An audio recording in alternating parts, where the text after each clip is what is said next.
وعلیکم السلام ورحمۃ اللہ وبرکاتہ۔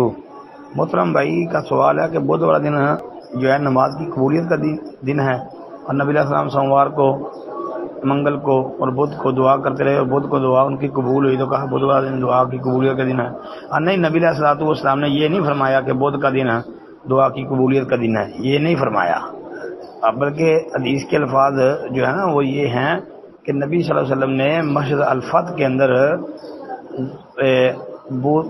سوموار کے دن دعا کی، منگل کے دن دعا کی اور بدھ کے دن دعا کی، اور بدھ کے دن دو نمازوں کے درمیان یعنی ظہر اور عصر کی نماز کے درمیان آپ کی دعا قبول کر لی گئی۔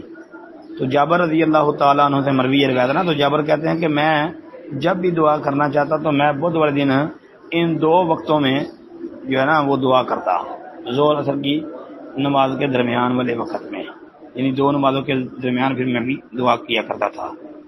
تو یہ قبولیت کا وقت ہے، یعنی یہ جابر رضی اللہ تعالیٰ عنہ نے یہ بات سمجھو بیان کی اور سمجھایا ہے۔ نبی علیہ السلام نے یہ نہیں کہا کہ بدھ کا دن قبولیت کا دن ہے۔